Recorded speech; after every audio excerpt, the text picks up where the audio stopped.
avec vos animateurs Antoine Boucher-Paquet et Jean-Jacques Nantel. Bonsoir à tous les auditeurs, ici Antoine Boucher-Paquet à l'animation de l'émission Stratégie, Le Québec d'abord avec Monsieur Jean-Jacques Nantel. Monsieur Nantel, bonjour. Les hommages, bonjour. Oui, ça me fait plaisir d'être là aujourd'hui. On va essentiellement parler de l'actualité aujourd'hui. Et voilà. Est-ce que vous avez passé une belle semaine, monsieur? Oui, ça a été assez bien.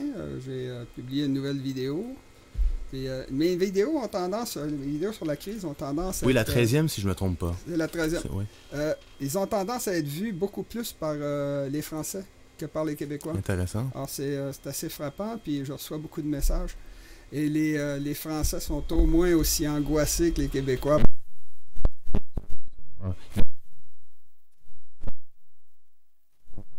Qu'on peut avoir d'outre-mer. Non, clairement, en France, c'est pas très jojo. J'entends moi-même certaines choses, disons, assez... L'économie va mal. Exactement. Il y a l'invasion. C'est une invasion, hein, c'est pas d'immigration. Ça, c'est une invasion.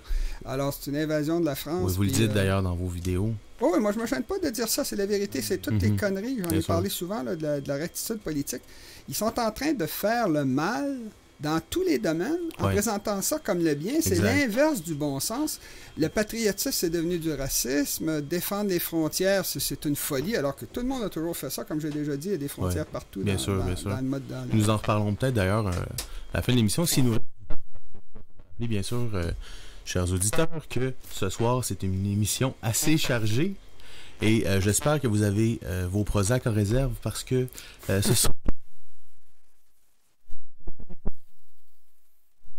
à le dire, parce que bien sûr, j'ai pas mon dire, je sais pas vous, mais que pour avoir de vaincre, il faut regarder la vérité en face et essayer de trouver les opportunités pour renverser la situation. Et essayer de trouver les opportunités pour renverser la situation. Et surtout la dire. Parce qu'elle nous favorise. Oh, que oui, absolument. C'est précisément ce que je dis, c'est que les chefs souverainistes, parce qu'ils sont fait embarquer à force de se faire taper sur la tête, puis tu vas perdre ta job de député, puis de ministre, tu n'auras pas ta limousine, ben, ils ont embarqué dans le discours fédéraliste, le discours d'ailleurs qui est devenu occidental de la rectitude politique, puis ils sont rendus qu'ils se retournent contre nous. Et comme je répète encore une fois, ils m'ont appelé encore tantôt, en passant, le Parti québécois a téléphoné tantôt. Ah oui. Pour aller à des réunions. J'ai dit à la fille, écoutez, je comprends là, que vous êtes bénévole, je ne veux pas vous engueuler, mais j'ai dit, ils ont laissé tomber l'indépendance.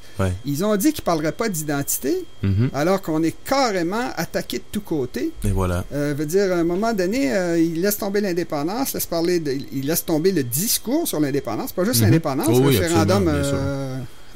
oui, dans 2 mandats, si peut-être un jour. Dans 3 mandats, si la CAQ est réélue, puis dans 4 mandats, si la CAQ est réélue, puis dans 5 mandats, puis dans 6 mandats, ils ont laissé tomber.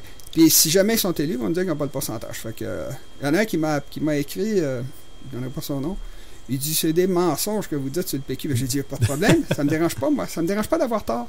Ce qui me dérange beaucoup, espérons, dans le fond, que vous ayez tort jusqu'à un certain point. Mais ce n'est pas le cas, malheureusement. Oui, mais c'est ça, c'est que moi, quand j'ai tort... puis qu'on me le prouve, je me rétracte, c'est un devoir d'intellectuel. Alors, si j'ai dit une fausseté, ben dis-moi où, je vais vérifier. Mais c'est vrai que des fois, j'ai des opinions. Des opinions. Mais dans le cas du fait que le PQ a laissé tomber l'indépendance, c'est Jean-François Lisée qui l'a dit. Ça semble assez objectif, disons. On ne dépensera pas une seule scène pendant 2 mandats, c'est-à-dire tout le mandat de Couillard, plus le premier mandat du PQ, pour faire la promotion alors qu'ils font rentrer. Puis évidemment, pour ne pas passer de des gros méchants racistes, ils vont faire rentrer peut-être 100 000 immigrants par année. L'idée, c'est que eux, leurs petites personnes... Il y a une tentative de génocide, d'ethnocide qui est faite. Bien sûr, on en a puis déjà là, parlé eux autres, ils reportent ça, parce que ce qui est important, c'est de se faire aider. Puis là, c'est carrément ça, là. On va enlever le bonbon des libéraux. On ne parlera pas d'indépendance, on ne parlera pas du discours sur l'indépendance, on ne parlera pas d'identité, on va simplement s'occuper des listes d'attente dans les hôpitaux. Ben là, moi, c'est pas pour ça que j'ai travaillé. On a travaillé très fort pour les amener à 50%. Puis quand on a atteint 50% et dépassé 50%, c'était le PQ qui était au pouvoir en début de premier mandat. Tout à fait. C'était idéal pour le faire. Ils connaissaient très bien les statistiques sur la démographie. Ils connaissaient les tendances migratoires. Ils ont gagné du temps pour ne pas le faire. Puis ensuite, ils se sont sauvés. Puis celui qui était responsable de ça, bien sûr, c'est Lucien Bouchard, qui l'a fait volontairement. Il a dit à quelqu'un, je voulais pas me chicaner avec le fédéral. Merci. Il sacrifie son peuple parce que lui... Parce qu'il a peur d'une chicane. Il n'y a pas une petite chicane. Puis c'est un négociateur. Oui, en chef d'ailleurs. Ça, c'est la rectitude politique, justement, qui avait réussi à obtenir ça de Parizeau. Mm-hmm. Parce que quand vous allez négocier, vous allez négocier à coups de poing sur la table, comme on négocie quand on négocie une augmentation de salaire. Exact. Le patron, il dit, vous autres, là, vous ne l'aurez pas, je vais faire la carte. C'est comme ça, on va faire une grève, puis on va bloquer l'entrée de tes matières, puis il n'y aura pas de... C'est seulement que ça se fait. Absolument. Puis à la fin, il signe avec une très bonne augmentation de salaire, puis le patron est drôlement content parce qu'il recommence à faire des profits. Mais c'est de même que ça se négocie. Mm-hmm. Si on s'assoit devant l'adversaire, puis on garoche des milliards sur la table jusqu'à obtenir un sourire, j'ai obtenu un sourire, ça commence à être bon, on va regarder. Ah là, il y en a plus de sourires, je vais en garocher encore 4-5, tout le monde rit, tout le monde est content. On a gagné. On est rassembleurs, on a gagné. Ben oui, mais qu'est-ce que c'est que cette façon? C'est stupide. Bien sûr. Un gars comme Michel Chartrand, là, il rentrait dedans pour avoir les jeunes ne se souviennent pas de ça. Là. Bien sûr. Mais Chartrand, il négocie avec le coup de poing sur la table. Mm-hmm. C'est maintenant que ça se négocie. Si on veut tirer le maximum. Parce qu'autrement, l'autre, il nous monte sur la tête. C'est comme aller à la guerre sans armes. Ben, c'est ce que je dis tout le temps. Ils nous attaquent avec des bombes atomiques, nous autres, on répond avec des tire-poids. Alors, j'avais donné l'exemple l'autre jour de René Lévesque, qui, pour être gentil, pour montrer qu'il était gentil avec le Canada anglais, qu'il ne voulait pas les agresser, il a mis souveraineté, trait d'union, association. L'association, c'est pour le Canada anglais. C'est eux qui ont besoin de traverser le Québec. C'est eux qui nous vendent beaucoup plus qu'on leur vend. Alors, c'était tout à leur avantage. Mais eux, ils ont dit, il a fait une erreur, il a mis un trait d'union. Fait qu'ils ont dit, le Québec, pas d'association, allez crever derrière vos petites frontières de petits pays qui ne vaut rien. Ben, ça, c'est se tirer dans le pied, c'est mal négocié. Puis d'ailleurs, l'évêque n'a même pas réussi. Il y a eu, à cause qu'il a fait dégénérer la question, quand on dit qu'on va... La souveraineté association, c'est la moitié de l'indépendance. Quand on dit qu'on va négocier quelque chose, on obtient la moitié. Il était au quart de l'indépendance, puis il y a eu 40 finalement, il est sorti avec 10 de l'indépendance, si on fait le calcul, le bébête. Là.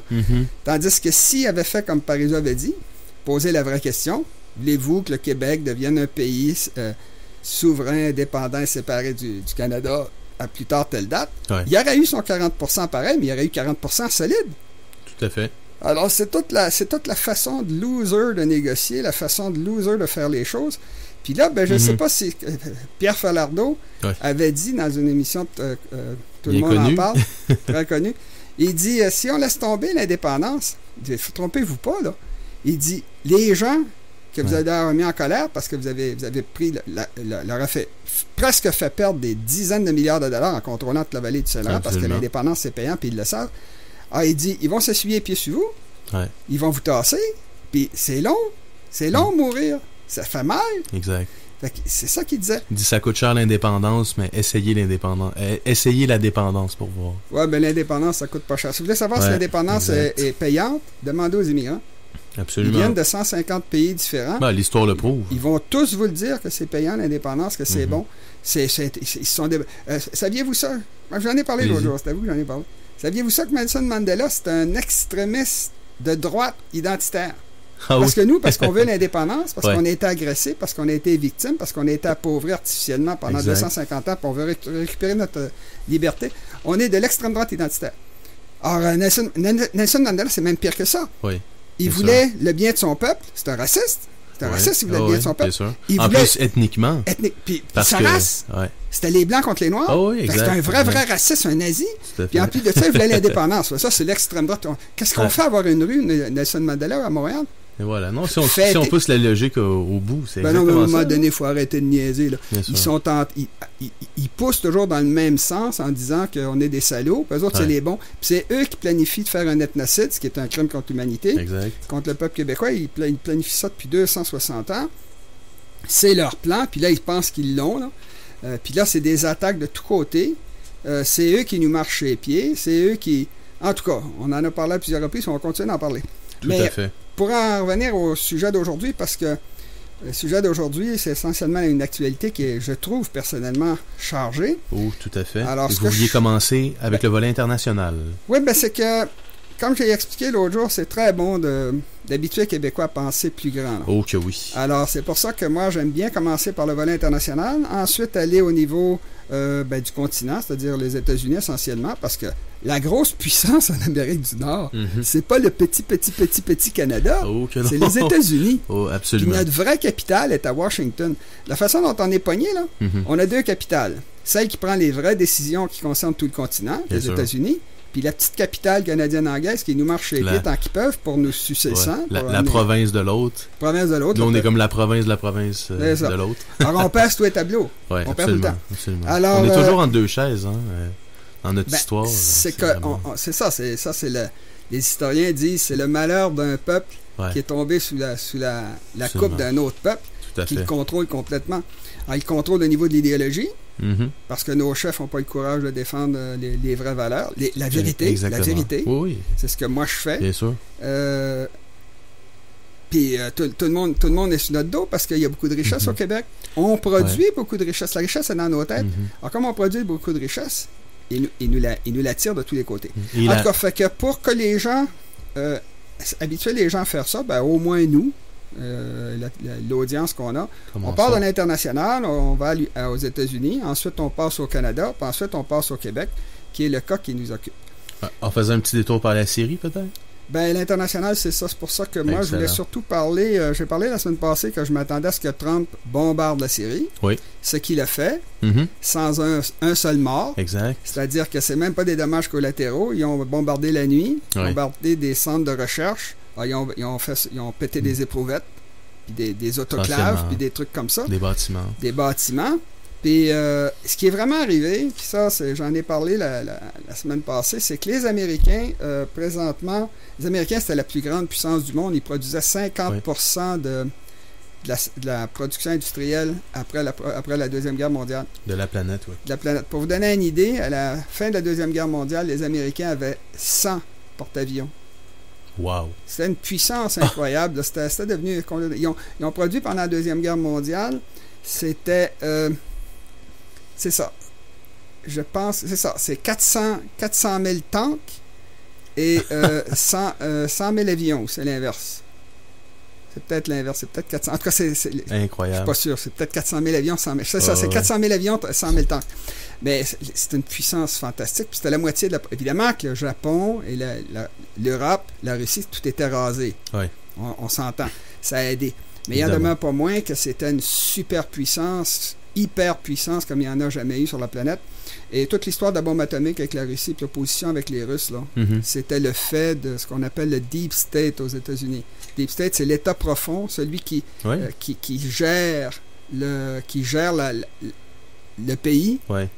Sans tenir compte des élections ou des... En fait, ils nomment tout le temps des gens aux élections qui viennent du même groupe, qui viennent de Goldman Sachs ou ils viennent des mêmes universités. Bon, disons que si on résume, c'est grosso modo, la politique étrangère américaine a peu de chances de changer avec son président, disons. D'habitude, mais là, Trump a été une surprise.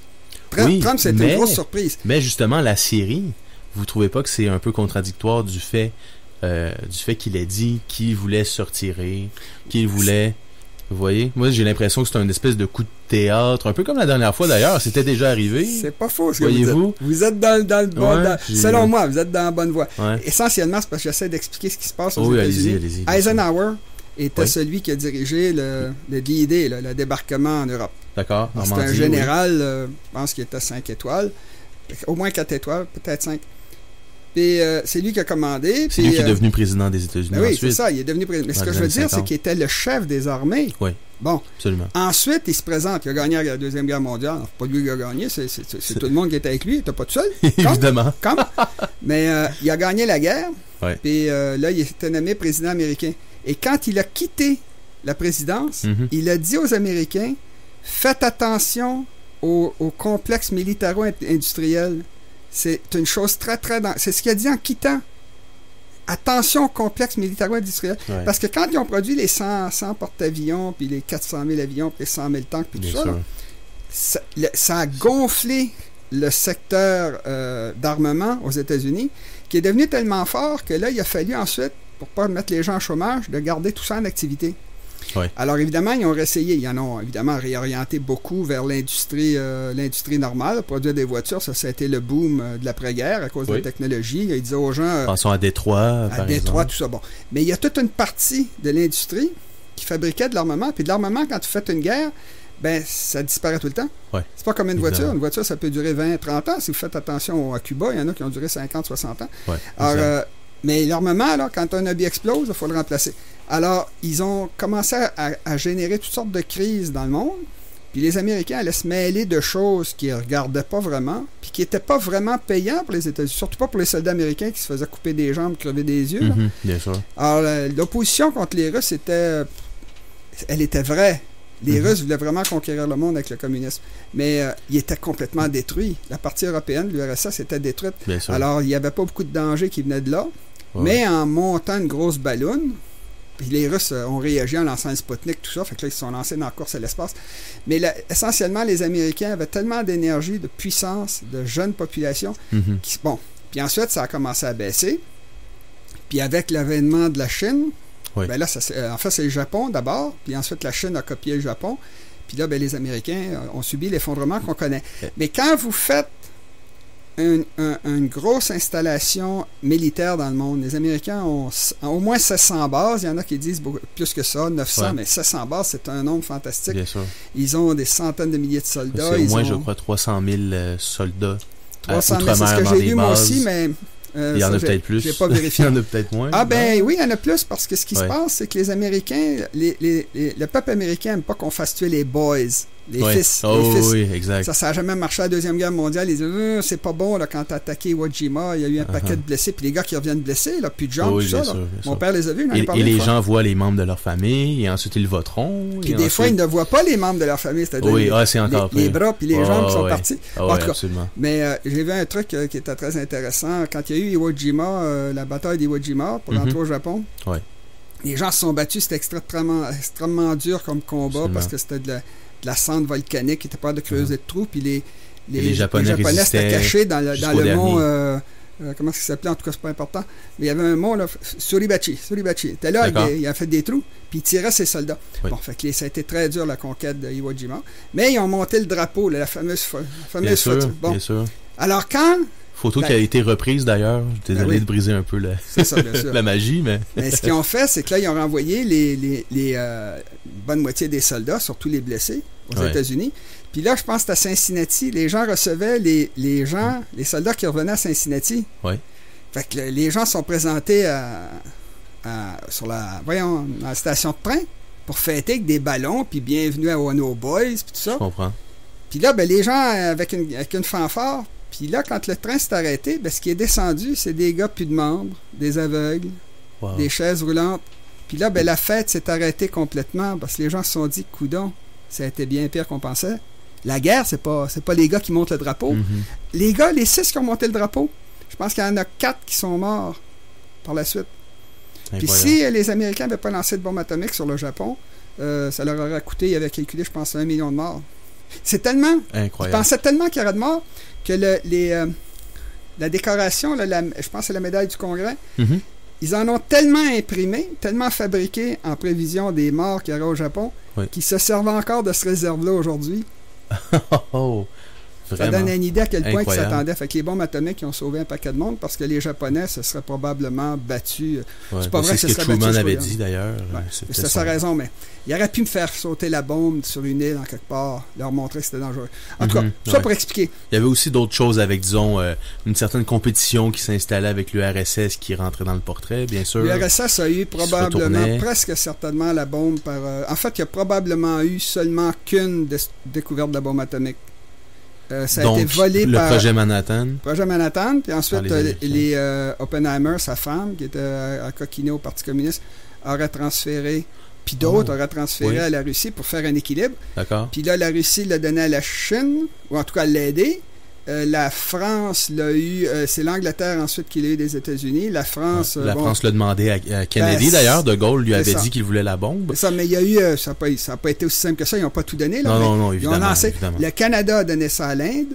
Le Pakistan... Ah oui? Ouais, c'est le Canada qui a donné les réacteurs nucléaires, qui a permis à l'Inde de développer sa filière. Et bien sûr, la France qui ensuite l'a donné à Israël. ça, c'est le Pakistan qui l'ont eu d'une façon aussi... En tout cas, ce que je veux dire, c'est qu'il y a probablement eu seulement un développement, c'est-à-dire tous les trucs, les centrifugeuses, là, parce qu'il faut séparer l'uranium 235 de l'uranium 238. En tout cas, ça prend des centrifugeuses. Le plus pesant se retrouve dehors, fait que vous faites ça très, très, très longtemps, puis vous finissez par avoir votre uranium 235. Intéressant de faire une bombe. Bon, alors, mais pour en venir pour faire une histoire courte, les Américains avaient été extrêmement puissants après la Deuxième Guerre mondiale, puis là, ils ont envahi le monde, ils ont mis des bases partout, ils se mêlaient de l'Europe, ils se mêlaient de l'Asie, ils attaquaient la Corée, bon, tous les côtés. Puis là, ben, en déclinant, on appelle ça en géopolitique overstretching en anglais, c'est le on s'étend trop. Puis là, quand l'économie qui supporte ça s'effondre, ben là, toutes nos antennes, il faut les retirer.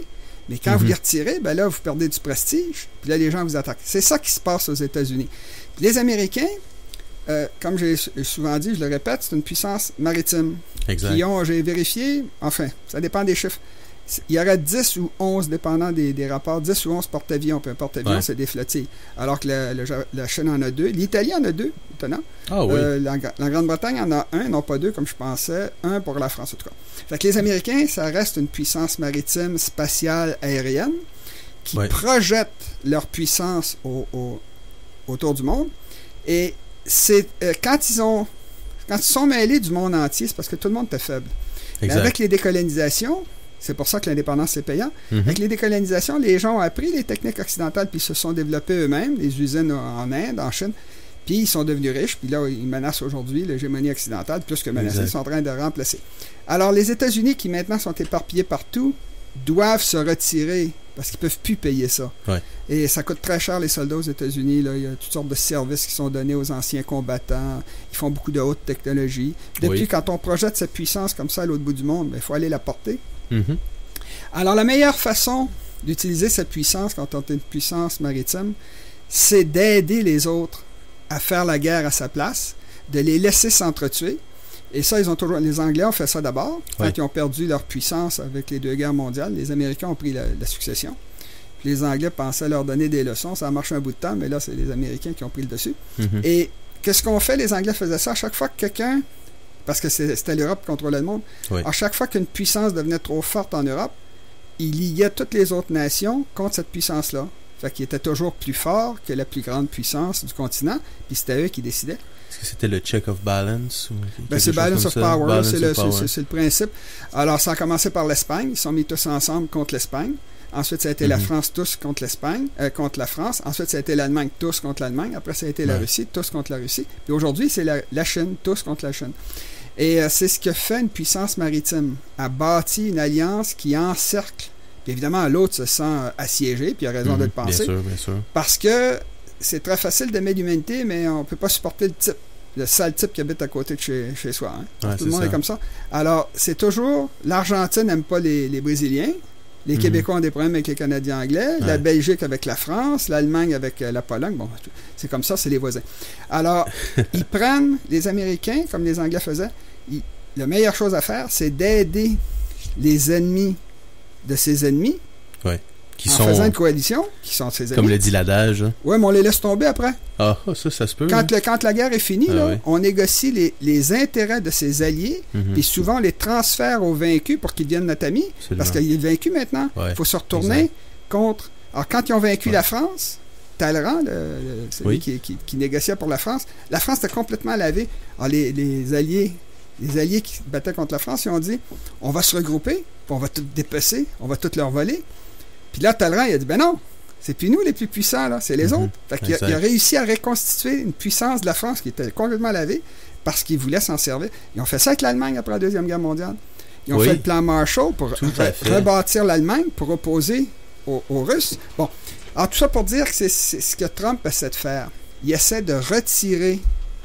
Obama a fait la même chose. Ils ont dépensé 5,5 milliards de dollars dans le Moyen-Orient parce que George W. Bush est un imbécile. Obama, d'ailleurs, sa politique, là, au moins dans le deuxième mandat, c'était le minimum footprint. Donc, il voulait mettre le moins d'hommes possible sur les théâtres d'opération. Et c'est d'ailleurs pour ça qu'il utilisait des drones à outrance pour tenter de... Les A-10 et les Warthog qui tiraient c'est plus que 10 balles à la seconde. Là. C'est quelque chose de fabuleux comme arme. J'ai jamais vu une arme aussi terrifiante pour des hommes de combat. L'armée américaine va s'en débarrasser pour fabriquer des F-35. Puis c'est McCain qui a dit, il les a fait venir au Sénat. Puis il a dit, vous voulez vous débarrasser des Warthog? C'est quoi quel est le ratio de kill? Là? Combien est-ce qu'il y en tue les autres avions? Je pense que c'est 60-65%, c'était les Warthog qui il dit, vous voulez vous débarrasser de l'avion qui protège le mieux les soldats, mais ça va pas. Et vous allez il y en a 300. Vous allez les rénover. Okay. Là, ils vont les rénover pour 20-30 ans parce que c'est le meilleur avion. Puis les soldats adorent cet avion-là. Ils appellent puis ils nettoient ça. Alors, c'est très bon. Dans le fond, c'est ça, le Warthog, si je ne me trompe pas, ça ne porte pas des bombes, c'est plutôt des espèces de méga canons, de mitrailleuses. Donc, pour tuer l'infanterie. L'avion a été conçu autour de la mitrailleuse. D'accord. Alors, ils ont bâti l'avion autour de la mitrailleuse, puis évidemment, il peut lancer des missiles. Il y a quelques missiles, le Warthog. Mais c'est surtout un avion avec deux réacteurs collés sur la queue, ce qui fait qu'il est extrêmement manœuvrable. Il ne va pas très vite. C'est un homme, c'est pas de l'électronique. C'est un homme qui tire. C'est lui qui choisit. Fait qu'il y a moins de. Il appelle ça le friendly fire, là, quand on tue des ennemis. Il y en a moins avec le Warthog parce que le gars, il voit que c'est les Américains. Puis les gars, ils disent, on est là. Ils tuent à rapprocher, là. Les gars sont à 100 mètres devant, puis quand ils voient ça, ils se sauvent. Il y a une autre arme. En tout cas, on ne peut pas se perdre là-dedans. Là. Non, bien sûr. Les Américains ont une autre arme qui est terrifiante. Vous savez, le C-130, là, le Hercule, le gros avion. Oui, les avions de transport. Les avions de transport, ils ont mis, comme c'est un avion de transport qui transportait énormément d'armes, ils ont mis des canons, des mitrailleuses à haut débit. Sur les flancs. Je l'ai vu, c'est une canonnière volante. Ah, c'est terrible. Il tourne autour d'un nid de terroristes. Là. Oui. Il tire. Tout le monde est mort. Fait que c'est des armes terrifiantes. Oui, c'est ça. Donc, juste pour expliquer à tout le monde, là, c'est une espèce de gros avion de transport, mais il y a un côté où il y a des ouvertures pour des canons. Des canons Gatling, comme on dit. Donc, à très haut débit. Toutes sortes d'artillerie et ainsi de suite. Qui permet, là, dans le fond, de détruire n'importe quoi. Et voilà. Bon, alors, tout ça pour dire, les Américains sont très puissants au niveau militaire. Ils projettent leur puissance, mais ça coûte très cher. Le pétrole, pour faire fonctionner l'armée américaine, c'est une puissance consommatrice. Oui, en soi, ça doit être un petit pays. Oui, plus qu'un petit pays, un gros pays.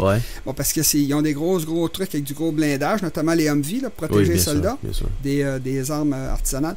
Alors, parce que quand les Américains vont se battre, ce que ça te fait, les ennemis, c'est de tuer ou de blesser des Américains. C'est ça le but. C'est très difficile parce qu'ils ont des armes tellement puissantes. Fait que c'est tout des attentats, comment on appelle ça, donc mettre des bombes cachées. Le fameux principe de la guerre asymétrique. Hein. Quand on peut pas battre de front, on y va de côté. Les Américains tuent 20-30 fois plus de monde. Mais c'est pas important. Les Américains ne veulent pas perdre de boys.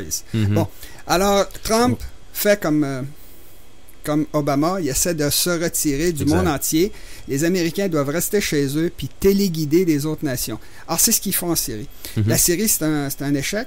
Alors, quand vous vous retirez comme ça, vous perdez du prestige. Puis là, Poutine faisait, si vous attaquez, là, on va descendre puis Bachar al-Assad, puis bateaux, avions, et on va descendre, suite, on va... Les Américains, ils ont des avions qui ne se voient pas sur des radars. Alors, ils ont attaqué, ils ont lancé 105 missiles, puis il y a eu des avions, parce qu'ils ont mis des hommes en danger, parce que sans ça, ils se font dire qu'ils sont des lâches. Hein. C'est des techniciens, mais c'est pas des gens courageux. Alors, ils ont envoyé des gars, ils ont bombardé, puis ils ont détruit 3-4 affaires. Là. Mais, c'est ça, donc c'était des cibles limitées. Ce qu'ils voulaient montrer, c'était... C'est ça, là, c'est ça qu'on veut savoir. Bon. On n'a pas peur. D'accord. La Russie ne fait pas peur. La Chine ne fait pas peur, l'Iran ne fait pas peur, puis la Syrie ne fait pas peur. On a dit qu'on le détruirait, on le détruirait. Maintenant, il est de plus en plus douteux qu'il y a eu des gaz de combat de la part des Syriens. Il y a quelque chose, puis les Russes ont un bon argument, ils disent pourquoi est-ce qu'il aurait été faire ça alors qu'ils gagnaient la guerre? Et voilà. Les circonstances n'étaient pas...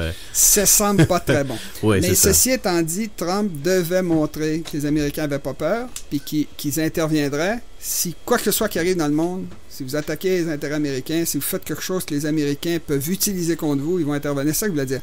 Puis sortir. Et il a annoncé, fait qu'il a fait perdre la face à Poutine, mais en passant, il n'a rien détruit. Fait que Poutine peut dire, finalement... tout le monde essaie, dans le fond, de sauver la face de son côté. Et là, Poutine dit, on a un très bon... Oui, c'est ça. Prochaine fois. Exactement. Alors, moi, quand j'étais petit gars, là, puis les gars qui nous affrontaient, là, on enlevait nos côtes, se battre. Puis les gars disaient, la prochaine fois, tu vas en manger une bonne. Pourquoi la prochaine fois? Qu'est-ce qui se passe là? Pourquoi pas tout de suite? Là? C'est parce que le gars, il a eu peur. Puis bon. Mais ça fait penser un peu à la bonne vieille posture. Deux animaux sauvages qui se rencontrent dans la forêt, ben là, ça roule des muscles, on essaie d'intimider l'autre, puis idéalement, on va rentrer chacun chez nous. Oui, parce que ça, c'est une loi de la nature. Dans la nature, il n'y a pas d'hôpitaux. Ouais, alors, même si le lion est très fort, puis qu'il attaque un petit lion, il suffit que l'autre, il donne un coup de griffe, il va le tuer. Si l'autre, il donne un coup de griffe au visage, puis il saigne, il va s'affaiblir, c'est très dangereux. Alors, c'est pour ça qu'il monte les dents, il y a toutes sortes de... Puis là, à un moment donné, là, il faut prouver, là. Oui, c'est ça. Puis évidemment, ils ne prouvent pas contre les petits sauf. C'est les compétiteurs qui viennent chercher les femelles puis le territoire. Puis là, ils se battent. Mais là, il est prêt à se battre parce que là, il risque de tout perdre. Mais je veux juste savoir, j'ai besoin de votre réponse là-dessus.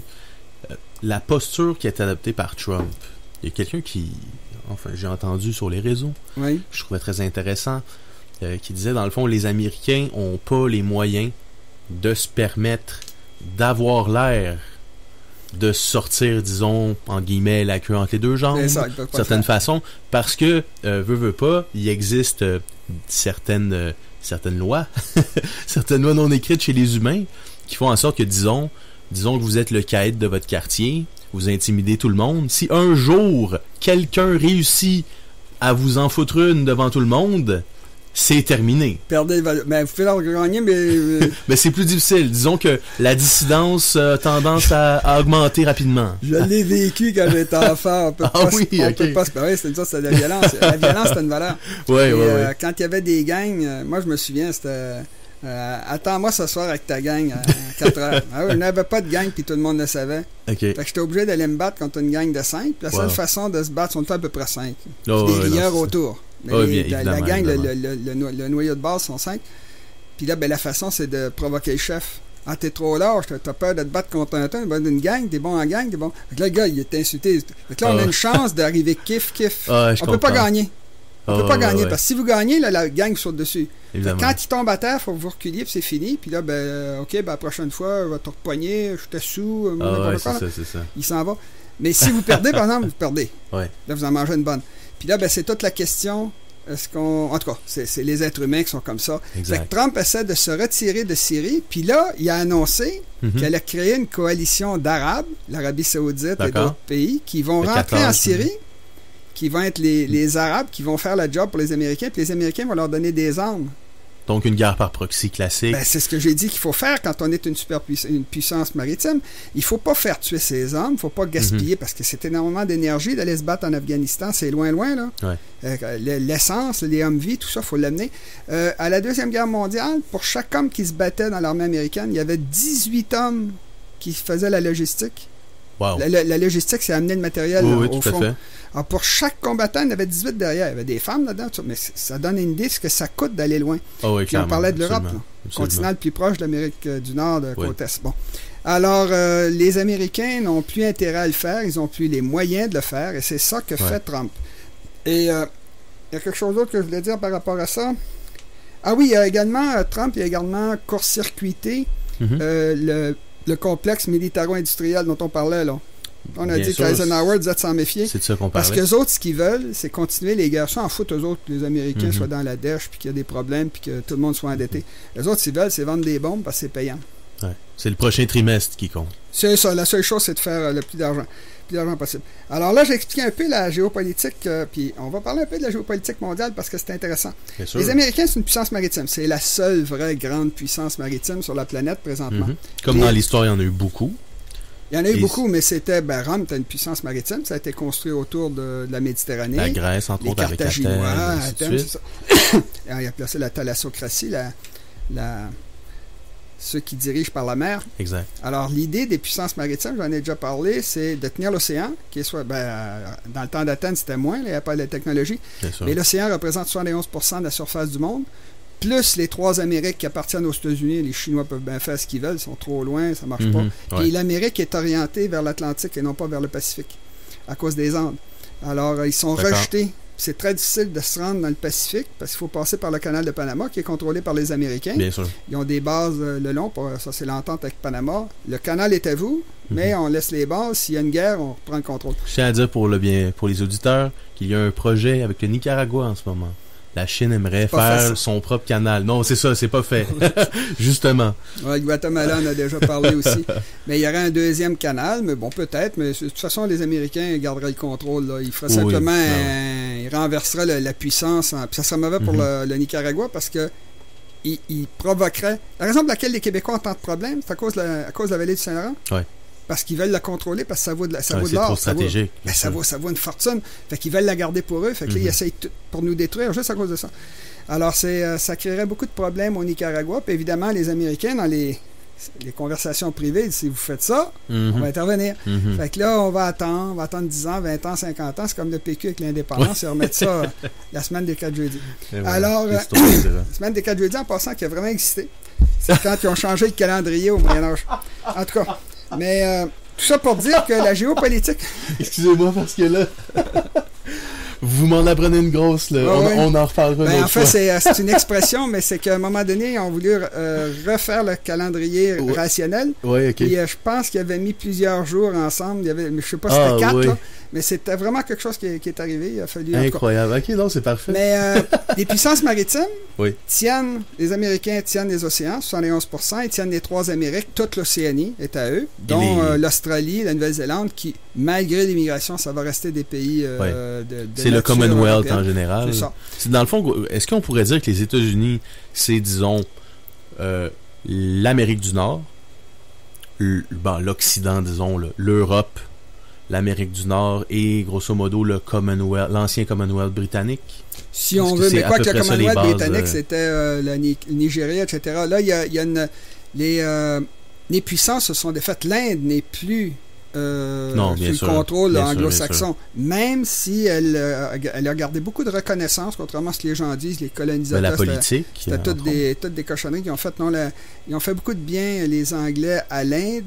En fait, ils ont développé l'Inde pour eux-mêmes, pas pour les Indiens, mais ils ont fait beaucoup du bien à l'Inde indirectement en les débarrassant des musulmans qui les écrasaient avant que les Anglais arrivent. Ah, ils ont mis des bouddhistes ou des hindous? Non, c'est que simplement, les Anglais sont entrés, ils ont pris le contrôle, ça a été fait petit à petit. Oui, évidemment. Bataille de Placé, tout ça, puis ils ont simplement pris le contrôle petit à petit. C'est des grands hommes d'État, des gars comme Robert Clive, Robert, en tout cas c'est Clive, qui est rentré en Inde, puis qui a découvert qu'il y avait moyen de jouer un État contre l'autre, puissance maritime.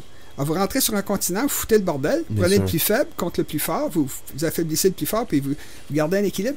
Puis ils ont fini par conquérir toute l'Inde.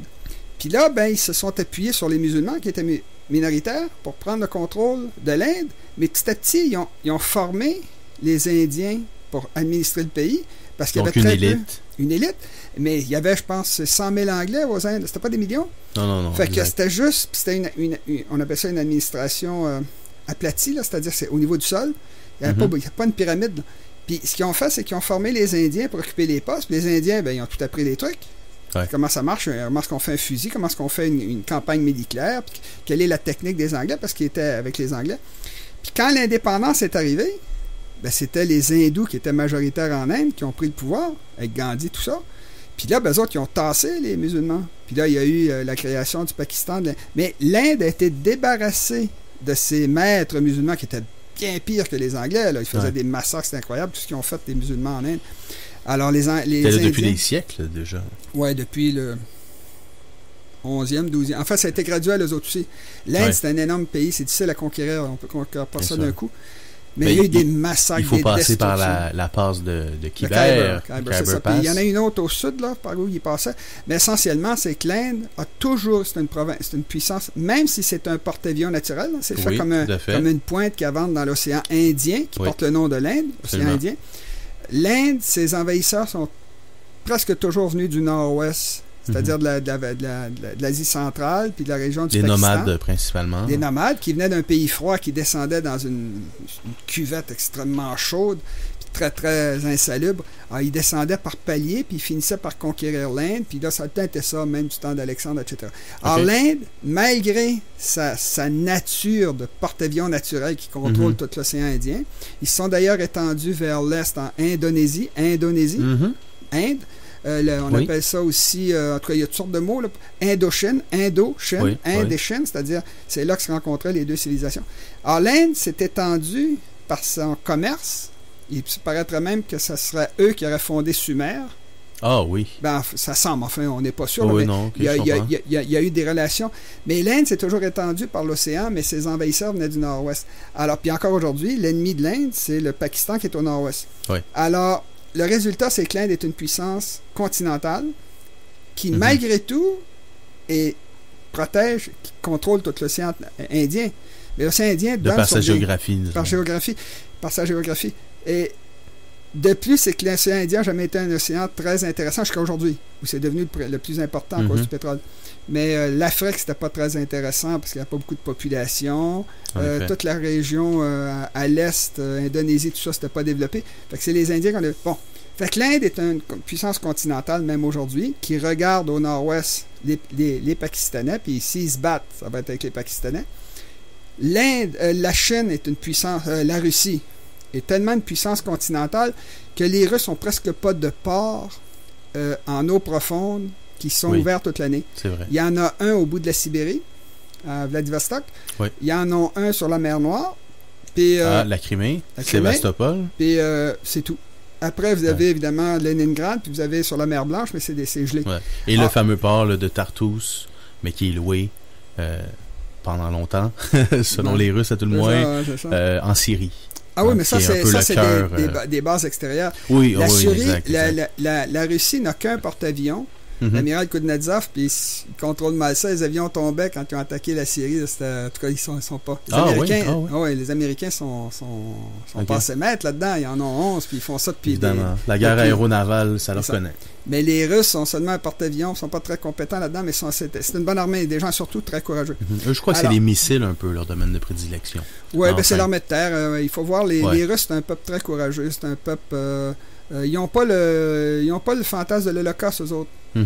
C'est curieux, ils sont comme les Québécois. Nous, on n'a pas fait. Mais eux autres, ça n'a pas rentré là. Eux autres, ils ne se sentent pas coupables parce qu'ils n'ont pas blanche. Les folies, là, ils ne marchent pas sans. C'est peut-être un peu difficile de, disons, culpabiliser les Russes en leur disant que 6 millions de Juifs ont été massacrés et de Tziganes et ainsi de suite, alors que eux en ont perdu plus de 20. 26 millions, mais la question, c'est que nous non plus. Nous, on a lutté contre les nazis, mais ce que je veux dire, c'est une question... C'est sûr que la rhétorique vaut pas mieux en général.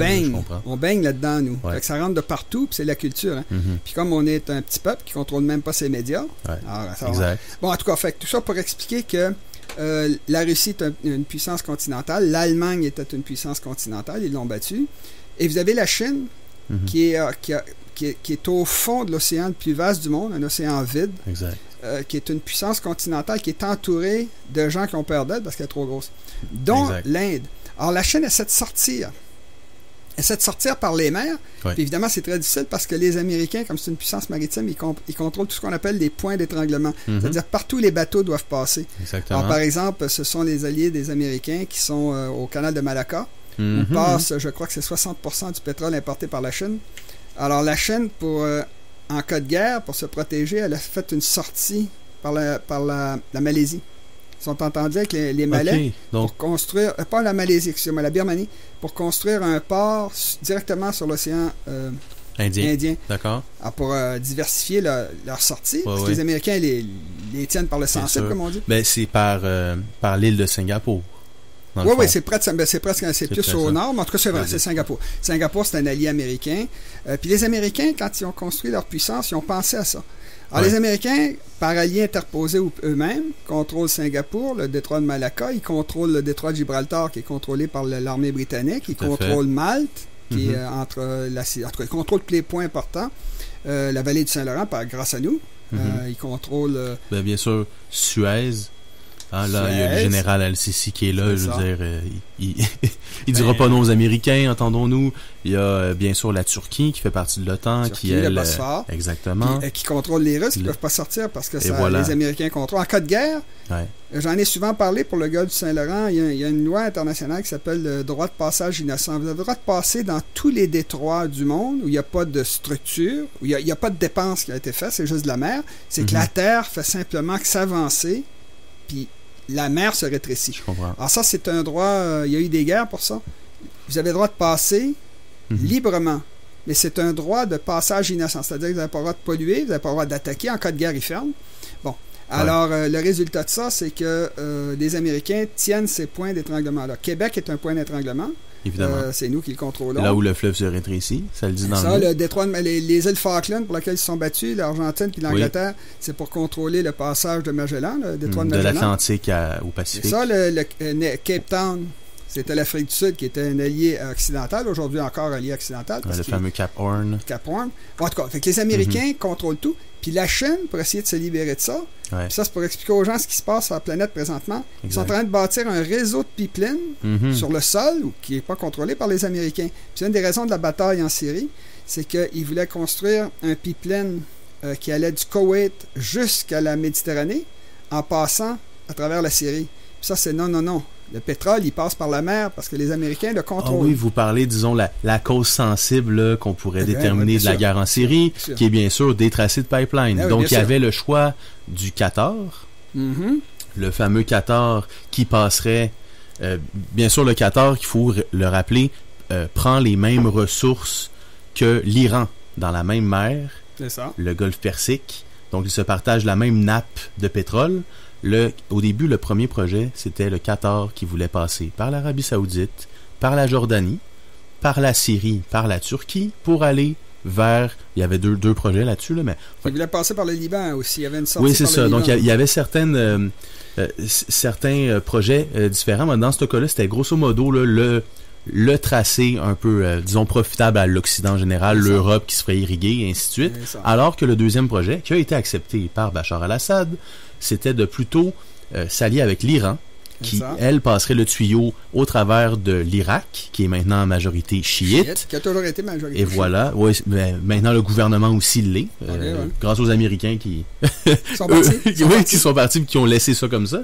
Et ensuite, la Syrie, bien sûr, pour déboucher dans la Méditerranée et irriguer l'Europe. Mais ce que je veux faire comprendre aux gens, c'est pour ça que tantôt j'ai parlé des points d'étranglement. Québec est un point d'étranglement. Ça fait partie du monde dont je parle. Là. C'est très important. Là. Il faut comprendre ces choses-là.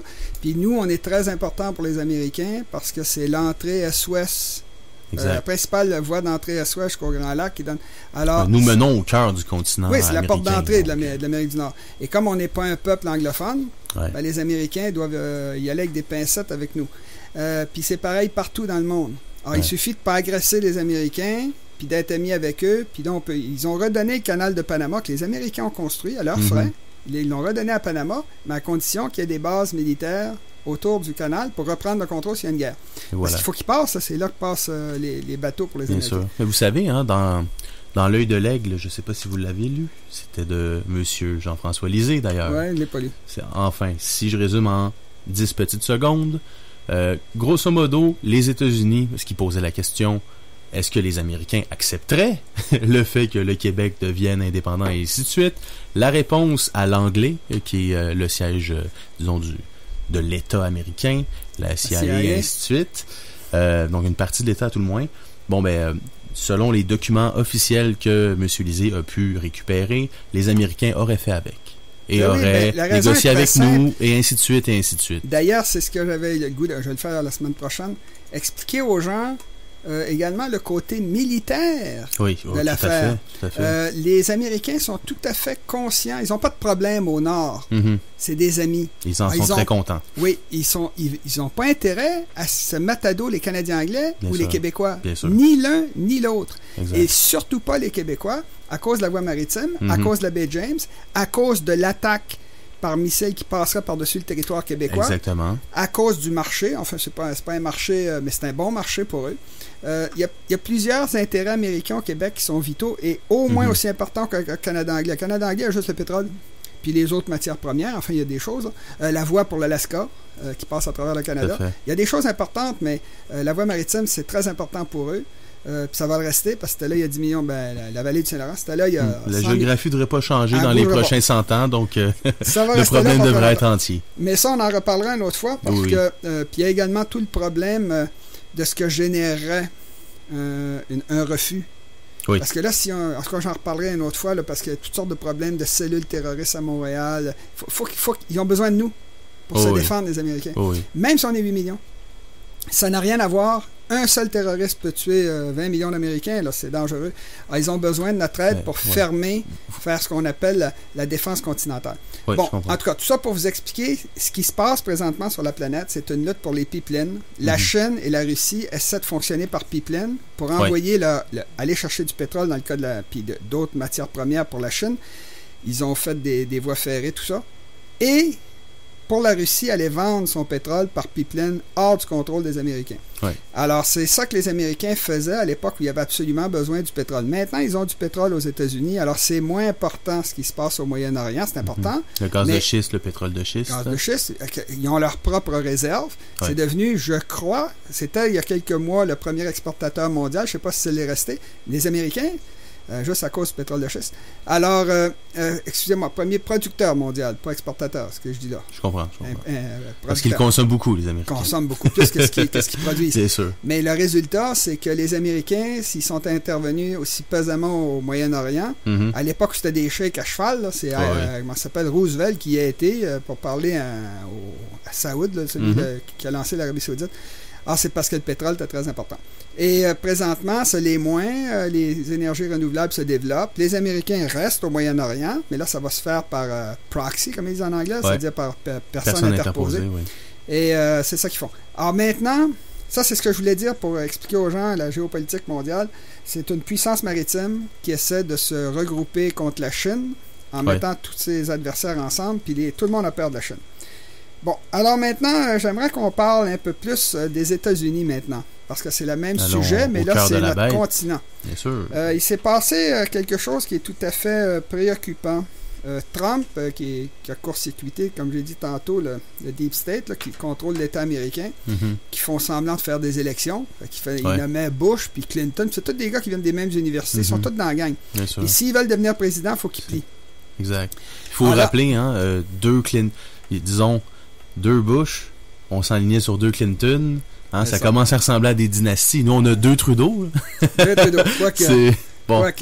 Quoique, c'est la part l'image de l'autre, mais bon. Non, mais le Canada, c'est pas sérieux comme puissance. Soyons sérieux, là. C'est une province. C'est une province américaine, soyons sérieux, là. Faut comprendre ce qu'on est vraiment, là. Évidemment. Le Québec, le Canada, là, c'est pas des grandes puissances. Le Canada, je dis souvent, ils se disent du G20. Ils disent du G8. Oui, le G7. C'est le deuxième plus grand pays du monde. C'est le meilleur. S'ils continuent, ils vont exploser comme la grenouille. Oui. À un moment donné, calme-toi. À force d'avoir la tête enflée. Ben oui, le Canada anglais, c'est un peuple de la taille du Venezuela. Exact. Ou de la Malaisie, là. On se comprend. Bon. Exact. Mais ce qui est arrivé aux États-Unis, notre vraie capitale, c'est Washington, qui décide, par exemple, de notre système politique, qui est démocratique, notre économie, c'est comme les 10 doigts des deux mains, là, qui sont toutes L'exportation, juste le Québec aux États-Unis, je veux dire, c'est plus de 50%. La Chine a battu le Canada en exportation vers les États-Unis, mais c'est une première. Oui. Même le Japon n'avait pas réussi à faire ça. Incroyable. Parce que comme le Canada a 5000 km de long, 300 km de large, qui a énormément de ressources, on vend énormément aux États-Unis. Des économies complémentaires. C'est complètement, mais tout dans le sens nord-sud, et c'est tout imbriqué. Puis même la voie maritime du Saint-Laurent servait dans le sens nord-sud parce que ça faisait venir des choses de l'étranger pour rentrer aux États-Unis qui est au sud. Alors nous autres, c'est simplement que la façon dont c'est fait, c'est nord-est-sud-ouest. Mais pour nous, c'est est-ouest parce que le Canada est à l'ouest. Mais pour les États-Unis, là, c'est faire entrer des choses qui viennent de partout dans le monde. En tout cas, alors, aux États-Unis, c'est passé quelque chose d'assez troublant, c'est que le Deep State, c'est-à-dire ceux qui organisent l'État par en dessous, l'État ils veulent profond absolument en français. l'État profond, vous l'avez, c'est ça. Alors, pour battre Trump, parce que Trump, il est venu comme un cheveu sur la soupe, c'est un gars qui sort de nulle part. Exactement. Ils n'aiment pas ça parce qu'ils ne contrôlent pas. Alors, lui, Trump, il essaye vraiment de régler, ils diront ce qu'ils voudront, les médias, là. Il essaye vraiment de régler des problèmes, mais il ne peut pas faire grand-chose parce que les pouvoirs sont très bien séparés aux États-Unis. Alors, il y a un mal de chien à obtenir des budgets pour faire son mur, des choses comme ça. Trump, ce qu'il veut, c'est sortir les États-Unis du monde, puis les ramener aux États-Unis pour régler les problèmes américains. Il veut bâtir un mur pour protéger la frontière. S'il n'y a pas de frontière, il n'y a pas de pays. Il y a des bandits qui passent par là, des terroristes peuvent passer par là. Il y a toutes sortes de dangers. Vous me l'aviez dit en pré lorsqu'on avait discuté pour préparer l'émission. Oui. C'est quoi, 12 millions d'illégaux? Il y a 12 millions d'illégaux aux États-Unis. Estimés, on peut pas le savoir exactement, mais... Ouais, au Canada, ils n'ont pas intérêt à se cacher, mais aux États-Unis, oui. Parce que les États-Unis, ils ont moins de systèmes sociaux que nous. Alors, tout ça pour dire que, comme ils veulent se débarrasser de Trump, qui vient comme... Alors là, ils essayent tout, hein. Ils ont tout essayé, puis ils essayent tout. Les médias sont... Depuis jour 1, là, depuis même la campagne. Bien avant. Donc, Alors, ils n'ont jamais rien trouvé sur la collusion avec la Russie. C'est ridicule. La Russie, c'est un petit pays qui est 10 fois moins puissant. C'est une puissance moyenne, là, on va se le dire. Ben, c'est ça. Le Mozambique avec des bombes atomiques. Alors, OK, vous allez jusque-là. Ben non, mais c'est pauvre. La Russie, c'est pauvre. Oui, non, évidemment. Ce qu'ils vendent, c'est des armes. J'en ai déjà parlé. Là, des armes, du pétrole, c'est ça qu'ils vendent. Alors, ils ont beaucoup, puis ils sont courageux, ils ont des belles choses, ils sont bien placés au centre, ça permet de rayonner dans tout. C'est bon, mais c'est pas les États-Unis, c'est pas la Chine, là, oublions ça. Là. Alors, comme ils veulent se débarrasser de Trump, l'État profond, ils ont envoyé signé par un juge, aller chercher les dossiers de son avocat. L'avocat de Trump. L'avocat de Trump. Or, aux États-Unis, ce que vous dites à votre avocat, c'est sacré. Absolument. C'est le 4e et le 6e amendement de la Constitution américaine qui protège ça.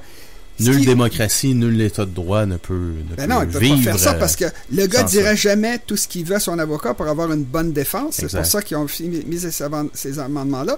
C'est que si on veut avoir la meilleure défense possible, il faut expliquer à son avocat, non, je l'ai tué, la fille, puis je l'ai enterrée, puis je l'ai démembrée, puis je l'ai violée, puis il faut tout dire, toutes les cochonneries que vous avez faites, de façon à ce que lui puisse vous défendre le mieux possible parce qu'il connaît la vérité. Mon oncle qui était avocat disait, un avocat ne doit jamais poser une question dont il ne connaît pas la réponse parce qu'il va se faire prendre. Il ne sait pas la réponse, ça peut sortir n'importe quoi. Alors, ça, c'est sacré, le droit des avocats. C'est comme la même chose pour les prêtres en confession. Oui. Un État ne peut pas forcer un prêtre à dire qu'est-ce qu'il t'a dit. Est-ce qu'il a tué sa femme? L'as-tu démembré? Non, le prêtre, il dit non. Ça, c'est le secret de la confession. C'est sacré, ça. Absolument. Parce que c'est des droits humains de protection. Bon, il a envoyé des gens, ils ont tout pris des filières de ce qu'ils vont faire avec ça. Évidemment qu'ils ne serviront pas de sans-cours, ça ne vaut rien, ils n'ont pas le droit de le faire par la Constitution. Mais ce qu'ils voulaient faire, c'était des pistes. C'est d'avoir des informations. Ben oui, j'ai pas juste couché avec ce putain-là, j'ai couché avec telle autre putain, puis telle autre fille. Fait que là, ils vont se servir de ces noms-là, puis ils vont remonter filière. C'est pour ça qu'ils ont fait ça. Mais c'est complètement illégal. Et ça, c'est troublant, parce que le juge qui a signé ça, il a triché la Constitution américaine. Et ça, c'est une tendance de la rectitude politique-là. N'importe quoi, c'est bon. Pourvu qu'on gagne. Tant que c'est dans l'objectif du bien. Hein, leur bien, eux. Le bien, en guillemets. Mais là, ça devient... C'est pour ça que je dis que c'est criminel. Ça devient... Tout est en envers. Ils ont le droit de laisser les souverainistes qui se promènent avec un drapeau du Québec au Québec. Ils ont le droit parce que c'est des nazis. C'est ça.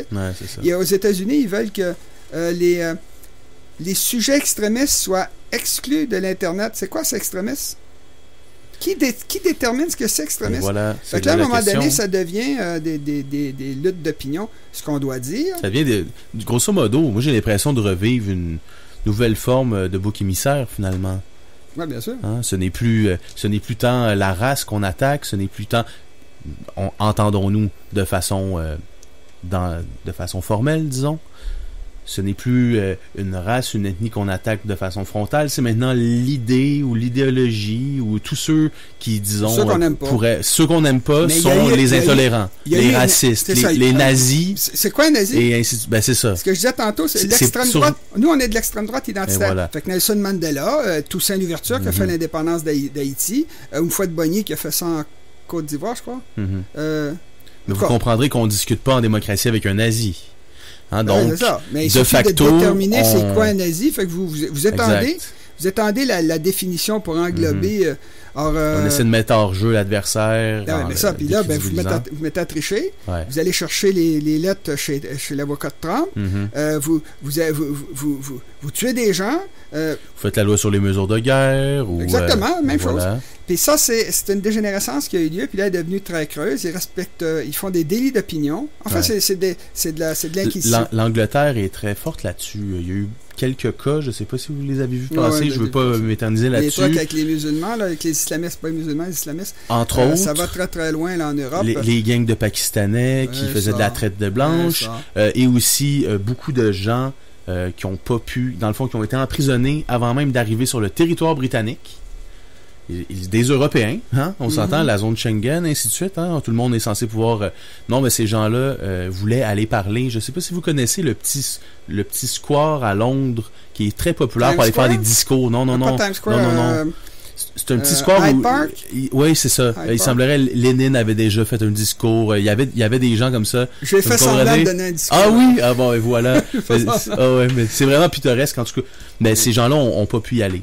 Puis non seulement on peut plus y aller, ils ont fait 3 jours de prison sans aucune raison formelle. Ici même au Québec, je n'ai parlé la dernière fois, j'ai été impliqué moi-même. Je parle pas de Londres. Ici même dans 2 colloques sur l'indépendance qui ont été cancellés avec des menaces des antifasces qui sont de Concordia, nos envahisseurs qui sont les bons, nous on est les méchants. Les nouveaux colonisateurs sauce 21e siècle. C'est ça. Il y a un gars qui m'a écrit, il dit ce qui se passe en Europe, parce que ça serait la fin ça serait encore un symbole de l'hégémonie européenne. J'y ai répondu, est-ce que tu dis de l'hégémonie européenne en Europe?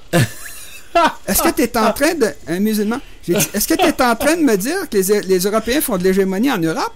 Je pense que c'est ce qu'il est en train de dire, oui. Ben, c'est ça qu'il est en train de dire. C'est devenu fou, là. C'est devenu fou, là. C'est criminel d'être patriote, c'est criminel d'être nationaliste.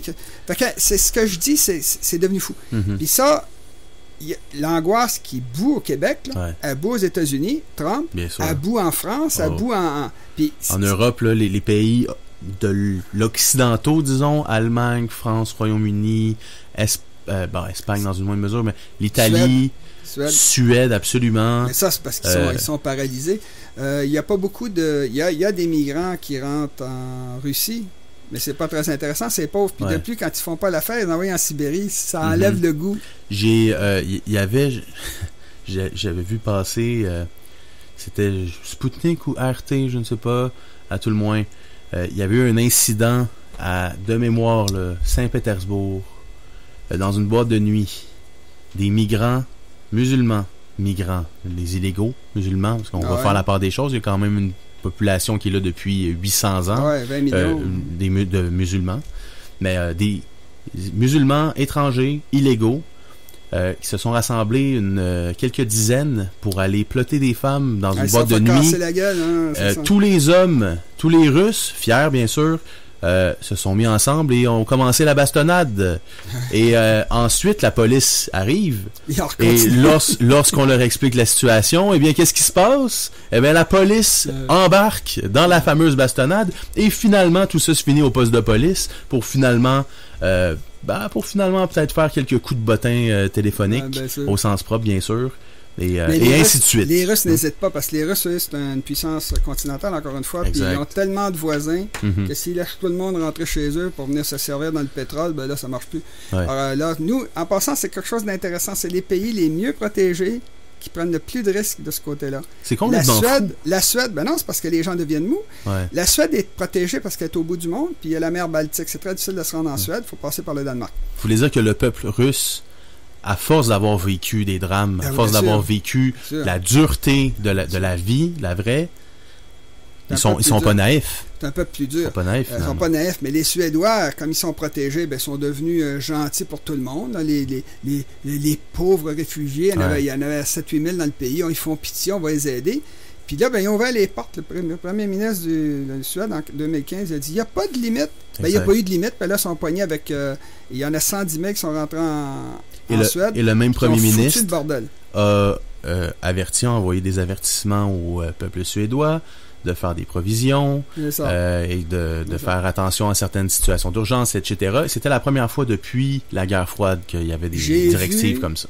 J'ai vu sur Internet, c'est un migrant, puis il y a 4 policières qui veulent l'arrêter. Je sais pas ce qu'il a fait. Oui, je l'ai vu, ça. Bon.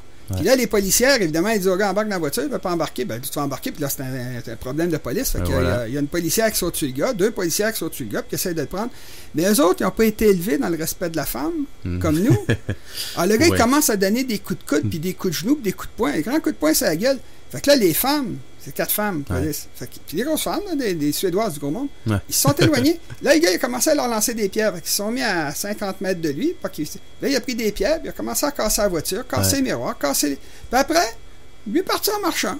Fait que les filles l'ont suivi. Là, ce que je pense, c'est qu'ils ont appelé d'autres policiers. Imagine. Des gros hommes, là. Ouais. Puis là, le gars s'est fait prendre. Mais tu vois, le gars qui marche, rentre dans son building, puis c'est des migrants. Bon, c'est que si 4 policiers peuvent pas arrêter un migrant, il y en a 110 000 qui sont rentrés en 2015, c'est le bordel en Suède. On voit le manque d'autorité, là. Ben là, ils ont détruit toute la douceur de vivre du pays. Parce que les femmes peuvent plus aller. Les infirmières, il faut qu'elles aillent travailler au milieu de la nuit. Ouais. La fille, elle se rend, son chiffre commence à minuit. Ben, tous les soirs, elle quitte, puis ça suit le même chemin, elle va se faire violer. Tout le monde a peur. Maintenant, la police dit aux femmes, d'ailleurs, promenez-vous 2 par 2 la nuit. Si vous voulez aller courir, formez des groupes de coureurs, et ainsi de suite, ainsi de suite. Là. Fait que le résultat, c'est des folies, parce qu'ils ont laissé rentrer littéralement n'importe qui. Puis c'est les joueurs de couteau, puis les pickpockets qui sont garochés les premiers. C'était tous des jeunes hommes. Bien sûr. Vous avez déjà vu les fameux mineurs réfugiés, les réfugiés mineurs suédois? C'est très drôle, j'invite tout le monde à aller voir. Ben oui, ils ont l'air de 30, 40 ans, amochés, puis ils disent qu'ils ont 16 ans, puis ça passe. Les papiers suédois, let's go. C'est de la couillonnerie, parce que c'est de la couillonnerie, c'est de la bêtise. Et un médecin avait proposé de faire des tests dentaires, qui est la seule vraie façon de pouvoir savoir. De toute façon, un coup qu'ils sont rentrés, je veux dire, c'est difficile de les retrouver, et il y en a refusé, je pense, c'est... Je me souviens plus, je pense que c'est 40 000. Je pense que c'est ça le chiffre. 40 000, ils les ont jamais retrouvés. Ils se sont perdus, ils se sont cachés dans... Parce qu'il y a des zones où les Occidentaux sont interdits. 55 zones où les Occidentaux sont interdits en Suède. C'est les fameuses no-go zones. Zones de non-droit, disons. Mais ça, c'est la connerie. Ça va changer probablement avec la crise qui s'en vient. Quand les gens vont souffrir, là, ils vont arrêter de faire les couillons. Là. Si nécessaire, ils vont se débarrasser de la Constitution, des droits de l'homme. Ils vont mettre une dictature. Il y a une règle en histoire qui n'a jamais été démentie. Le chaos. Au chaos succède toujours la dictature. On ne connaît pas d'exemple où ça s'est terminé avec une belle démocratie, tout le monde s'entend.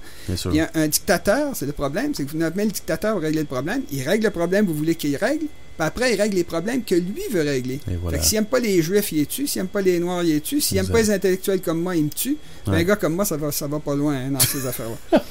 En tout cas, mais tout ça pour dire que, pour en revenir à l'affaire de l'État profond aux États-Unis qui ont saisi les documents de Trump, c'est que là, la démocratie n'est plus respectée. La Constitution, c'est sacré aux États-Unis, la Constitution. Absolument. Les gens ne jurent pas fidélité à l'État ou au président, mais à la Constitution. Là, ils ne la respectent plus.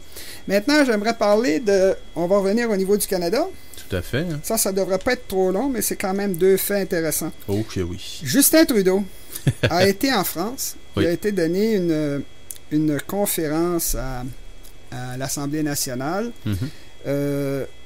Et il a dit que le Canada n'était pas, dans le domaine d'immigration, n'était pas immunisé contre le populisme.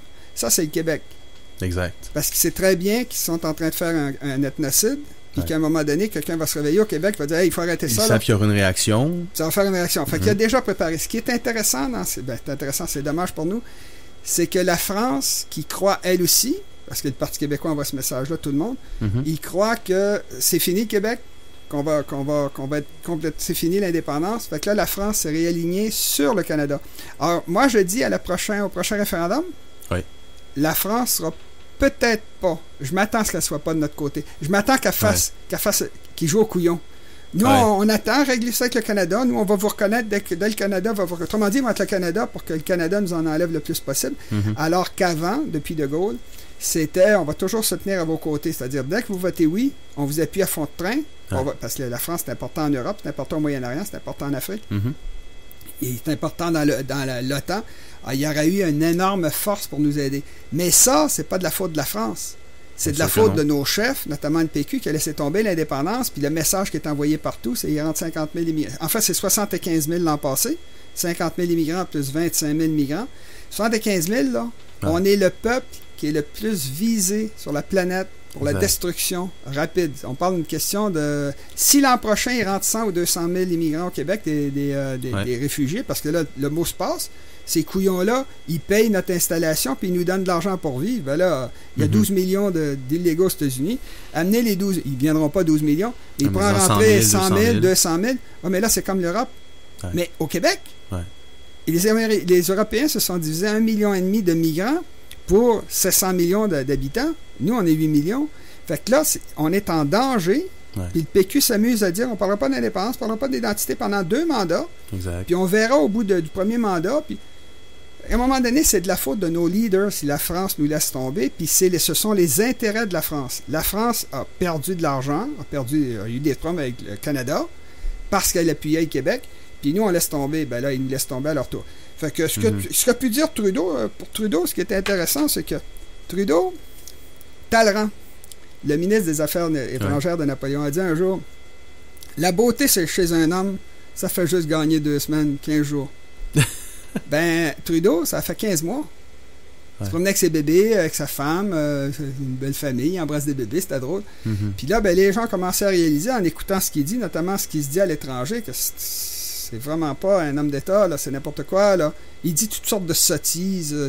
C'est incroyable, les bêtises qu'il peut dire. Il faut rappeler qu'il avait fait un hommage à Castro, il faut rappeler qu'il avait fait un hommage... Il connaît hommage... personnellement, par exemple. Oui, tout à fait. Ça, je peux comprendre qu'il y avait une amitié.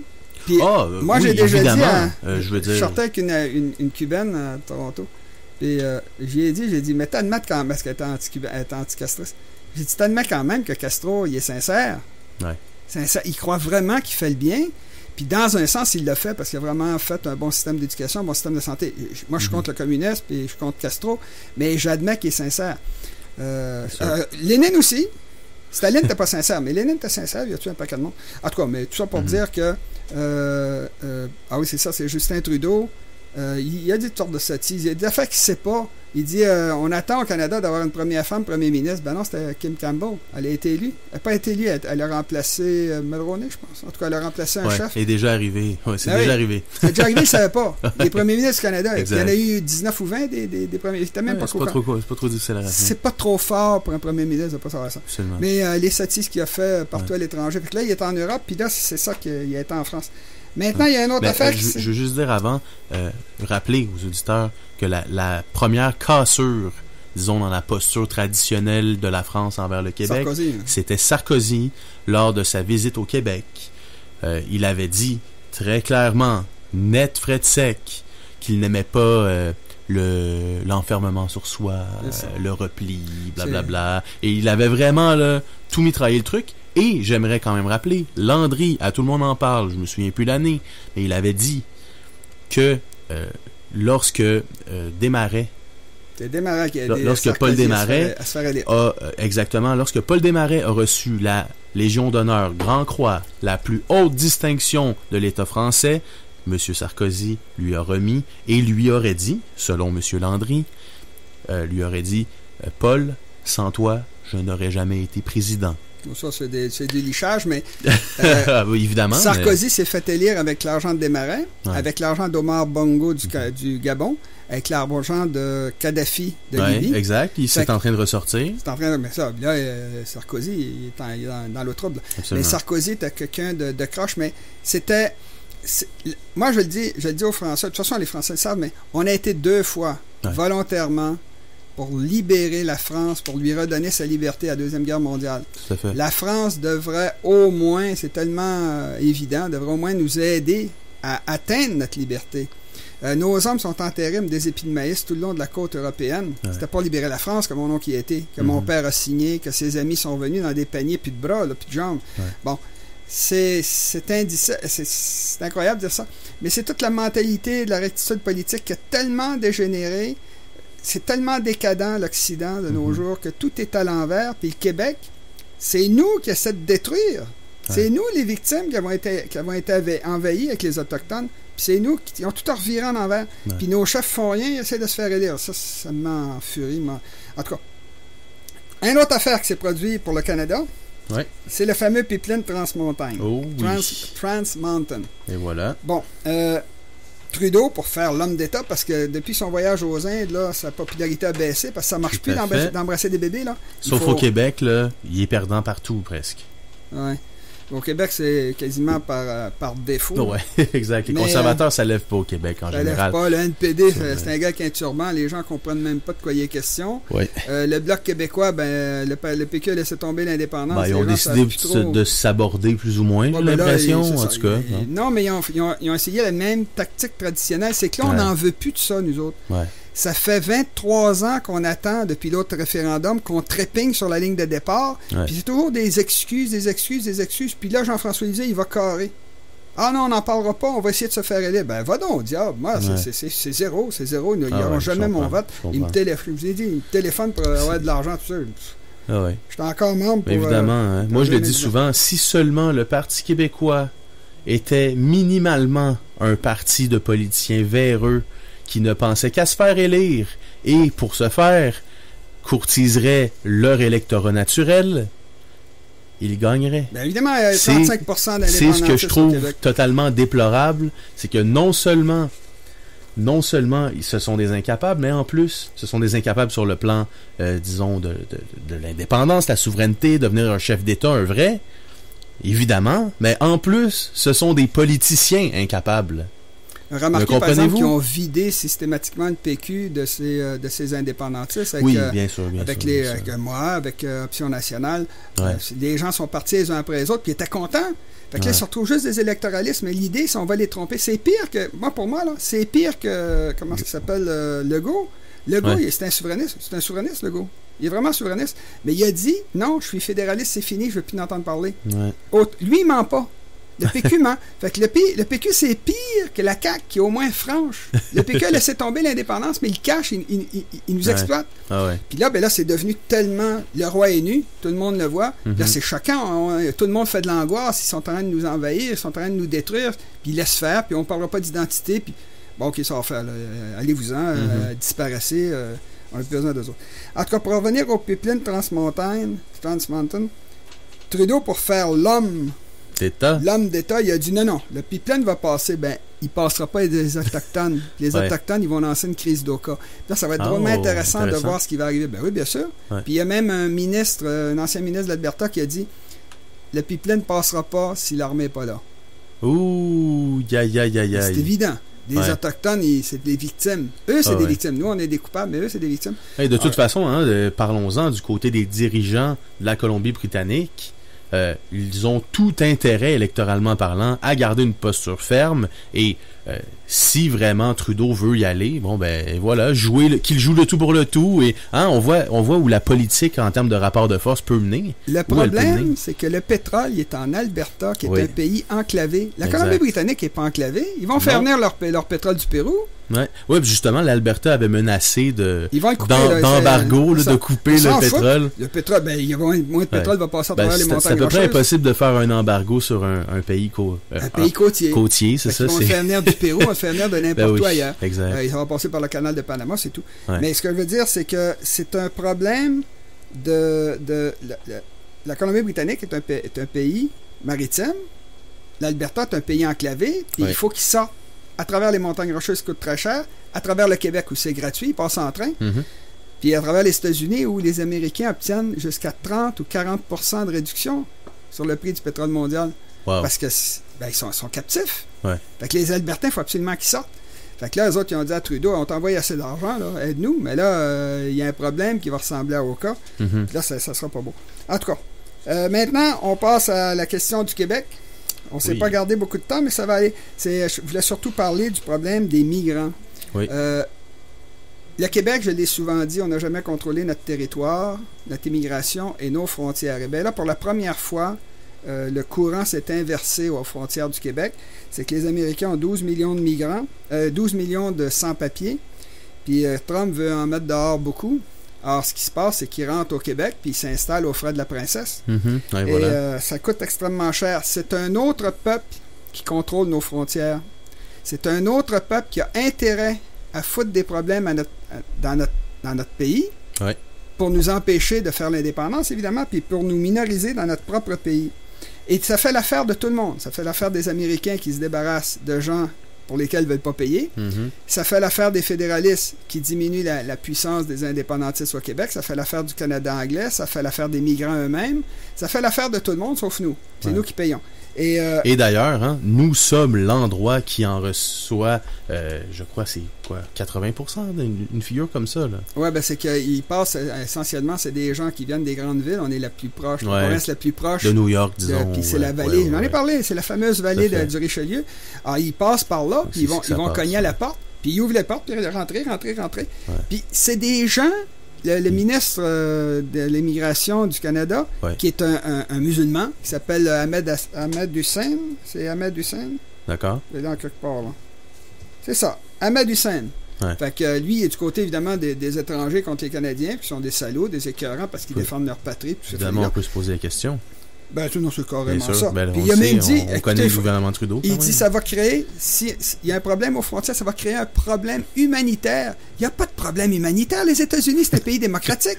C'est un pays riche. Il n'y a pas de problème humanitaire. On dit aux gens, retournez aux États-Unis, parce que ce qu'ils font, c'est qu'ils font du magasinage. Je ne sais pas des migrants, c'est pas des réfugiés, c'est des gens qui rentrent illégalement pour se mettre sur le BS puis fouiller dans nos frigidaires. Ouais. C'est carrément ça. Ah, mais ils ont la peau noire, ils ont le droit de le faire. Non! Non, illégal, c'est illégal. Bien Et sûr. ce qu'ils font, c'est que le Canada s'en sert, évidemment, puis évidemment, ils vont être reconnaissants au Canada. Fait qu'ils vont nous faire le plus de mal qu'ils peuvent pour être reconnaissants au Canada, de les avoir fait rentrer au Québec. Fait que tout le monde gagne là-dedans, sauf nous qui perdons. Ouais. Et encore une fois, il n'y a rien d'humanitaire là-dedans. Les États-Unis, c'est un pays riche. Puis eux, ce qu'ils font, c'est du magasinage. Ils essayent en France, ça passe pas. Bon, on va essayer aux États-Unis, ça passe pas. On va essayer au Canada anglais, ça passe pas. On va aller au Québec, ça va peut-être passer. Ils font du magasinage. La règle qui a été établie dans le monde entier, puis qui est logique, c'est que vous allez dans le premier pays démocratique que vous rencontrez, vous demandez réfugié. Si vous êtes refusé, ben vous êtes retourné chez vous, c'est parce que vous n'êtes pas un réfugié. Exact. Mais ils magasinent. Puis nous, évidemment, ils vont rester ici. Parce que nous, on n'a pas de protection. On est dominé au niveau idéologique par les médias canadiens-anglais, au niveau légal par la Cour suprême du Canada, au niveau économique par le Canada anglais. Fait que c'est l'affaire de tout le monde de nous noyer avec ça, nous faire payer. Puis là, notre premier ministre, comment est-ce qu'il s'appelle, Couillard, là, il s'est insurgé parce que lui, il se bat pour essayer de faire... Lui, est d'accord à noyer le Québec. Lui, il en fait partie. Il veut détruire sa patrie pour l'empêcher de se défendre. Mais pas pour nuire à son budget. Lui, il a fait le déficit zéro. Puis là, l'an passé, ça lui a coûté 146 millions. Ouais. Puis là, il se dit... Oui, puis là, il y a 2500 enfants qui sont rentrés. Il dit, juste à Montréal, c'est 4 écoles neuves. On ne peut pas payer ça. Ouais. Fait que là, il voudrait que le fédéral paye pour noyer le Québec. Le fédéral, il dit, oui, mais on envoie déjà de l'argent. Enfin, ils ne veulent pas payer. Ils veulent qu'on paye. Alors là, c'est le couillard. C'est toujours mieux de noyer avec c'est toujours l'argent qu'on prend de ceux qu'on noie. C'est toujours de notre argent qui servent pour nous nuire. Ouais. Mais ce que je veux dire, c'est que le Canada anglais se sert de ça pour nous nuire. Ils trouvent ça très drôle. Alors ça, c'est drôle, on va dormir. Bon, ce qu'ils ne comprennent pas, c'est que les fédéralistes au Québec, puis tous les Québécois qui font de l'angoisse, c'est notre patrie. Pourquoi est-ce qu'on disparaîtrait? Pourquoi est-ce que ça serait un devoir moral de se suicider comme peuple? On a le droit d'exister. Alors qu'on fait tout pour que tout le monde garde leur culture et ainsi de suite sur ce territoire. Et ce qui est d'autant plus étonnant, c'est que pour qu'une culture se forme, vous le savez bien sûr, ça prend une homogénéité pendant un certain temps sur un territoire. On a parlé bien sûr du principe l'effet de cuvette, les pays naturels et ainsi de suite. C'est ce qui crée un peuple et une culture finalement. Il faut créer un peuple, surtout dans une planète qui est en train de mourir, il faut créer des peuples homogènes le plus possible pour produire le plus de richesse possible. Une culture, une langue, une religion, ainsi de suite. Un gouvernement, une loi, c'est-à-dire se débarrasser du gouvernement fédéral, faire l'indépendance. Puis créer le maximum de richesse avec le minimum de pollution. L'indépendance, c'est également un projet écologique. Puis ça, je ferai un jour... On parle de l'état optimal. L'état optimal. Évidemment, moi, je suis pas contre l'immigration. Je l'ai souvent dit, puis c'est vrai, là. Ma famille, c'est plein d'immigrants. Je suis pas contre, il y a du bon monde là-dedans, beaucoup de bon monde. Tout à fait. Mais c'est une question de nombre. Qu'est-ce qu'ils ne comprennent pas dans le mot trop? Le T, le R, le O, le P, c'est trop. Trop. Bon, trop, c'est trop. Les quatre sont ensemble, je pense. Oui, mais en tout cas, c'est parce que c'est quelque chose qui... Puis évidemment, le but, c'est de nous empêcher de nous défendre, de récupérer notre argent, de nous garder pauvres. Alors, tout est mal. Tout est mal dans ce qu'ils font.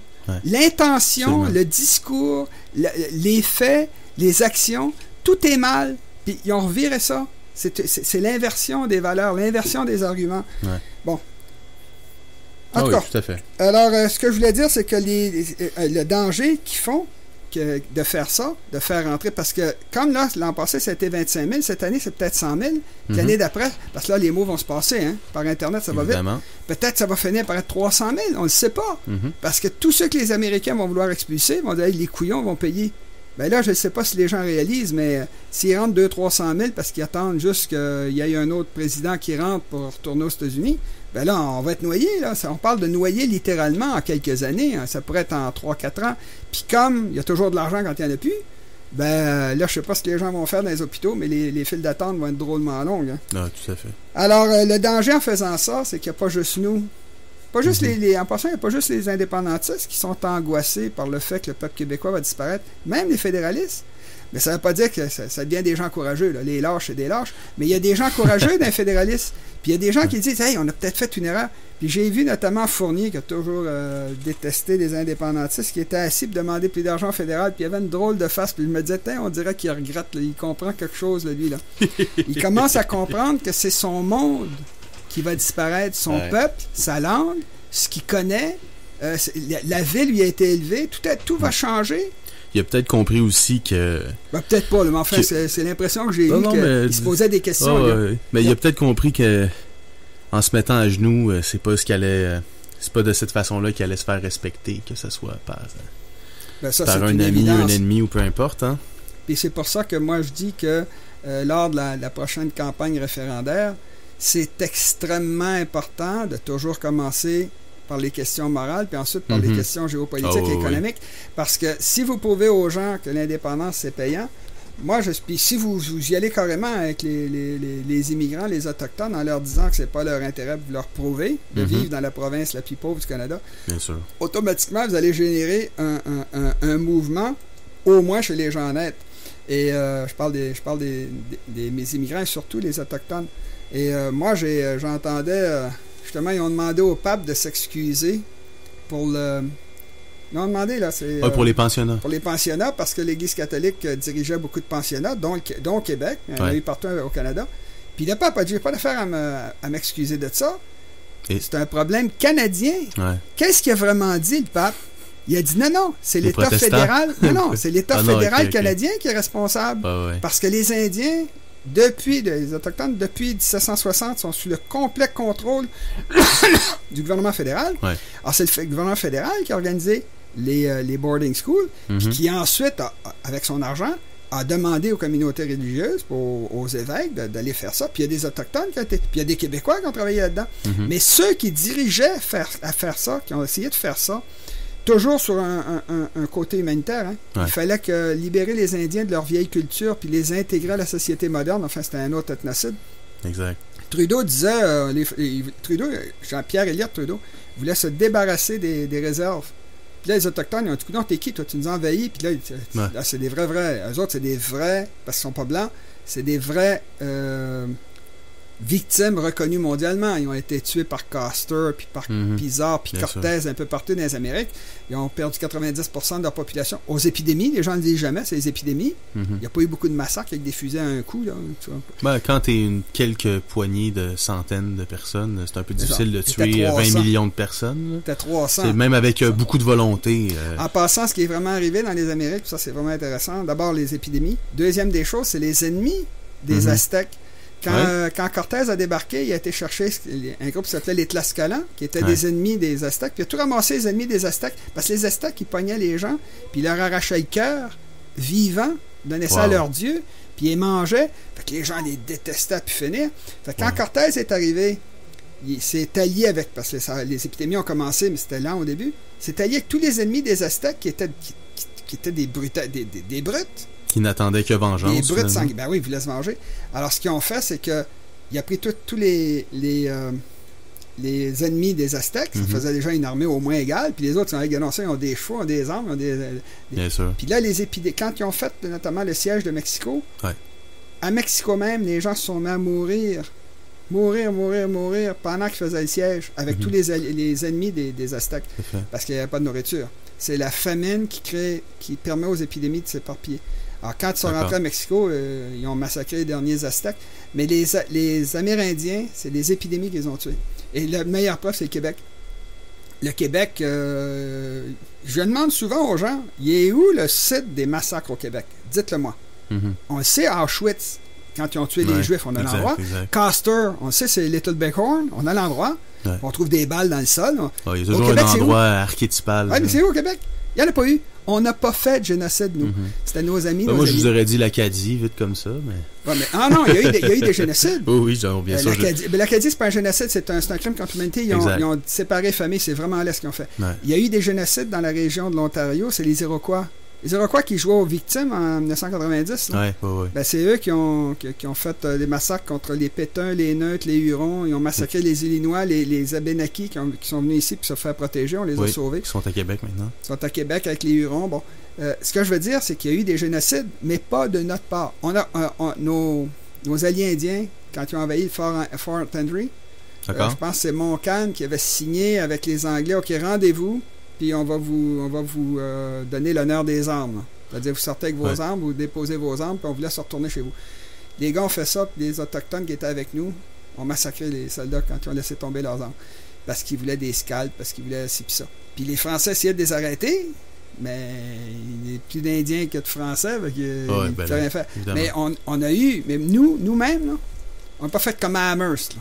Puis on n'a pas donné de nom à Adolf Hitler au Québec, mais on a donné le nom d'une rue à Amherst. Ce que je veux dire, c'est qu'il y a eu des génocides, mais faits par les autres, pas par nous. Puis ça, c'est très important, encore une fois, le point de vue moral. En tout cas, ça, c'est tous les sujets qu'on voulait parler aujourd'hui. Il y en aurait eu d'autres, mais le temps nous manque. Et, mais j'ai quand même une petite question pour terminer à la dernière minute. C'est parce que, bon, là, on a quand même parlé de beaucoup de sujets, un peu partout sur la planète. Les perspectives semblent assez sombres, de prime abord, partout sur la planète. Bien sûr, votre chaîne YouTube, bien sûr, les capsules, les 13 capsules maintenant sur la crise l'expliquent très bien. Ce serait quoi, disons, de façon morale, là, vous dites toujours que ça commence par là. Vous pensez, là, en ce moment, les Québécois qui nous écoutent, ceux qui veulent résister à ça, ceux qui veulent résister au fait de disparaître en tant que peuple, en tant que culture, et ainsi de suite, vous pensez que ça nous prend quel... moralement parlant, c'est quoi la posture, d'après vous? Bon, moralement parlant, moi, je pense que ça va se faire de toute façon, l'indépendance, parce que c'est une question payante. Je crois également que la crise va être un déclencheur. Ce qui nuit au Québec, c'est le confort et l'indifférence. Ouais. Avec la crise qui s'en vient, les pensions qui vont s'évaporer parce qu'ils vont nous les voler, les gens vont être tellement mal que ça va être très facile de leur montrer, puis ils vont écouter cette fois-là. Notamment les immigrants, ils vont écouter que c'est payant l'indépendance. Ouais. Au point de vue moral, c'est nous qui avons la force. Il suffit de s'en servir. Puis on en a parlé pendant une couple d'émissions, là. Les arguments moraux en faveur du Québec sont renversants, mais quand on a des chefs qui courent après les fédéralistes pour être juste un petit peu plus nationaleux qu'eux autres pour se faire élire, ben là, ok, ça va, moi ça m'intéresse plus. Puis là, les gens débarquent, mais c'est la frustration, le mal qu'on ressent, là, le mal d'être qu'on ressent, là, c'est tous les Québécois qui ressentent ça. Excellent. Donc, on lâche pas, hein? On lâche pas la patate, comme dirait l'autre. Puis, bien sûr, on continue. On va qu'à nos occupations, mais bien sûr, on garde toujours le regard vers l'objectif. Ça nous prend un pays et on a toutes les bonnes raisons et il y en aura encore plus à l'avenir. Donc, tout le monde, gardons courage. Merci, M. Nantel. C'était un plaisir comme d'habitude. C'était Antoine Boucher-Paquette à l'animation. M. Saint-Louis, bien sûr, qui va poursuivre avec le Journal du Soir. Ne manquez surtout pas. C'était l'édition du 18 avril 2018. Je vous remercie beaucoup et à la semaine prochaine. C'est déjà tout pour notre duo. Si vous avez des commentaires, je vous invite à leur écrire à studio@radioinfocité.com. On vous donne rendez-vous la semaine prochaine.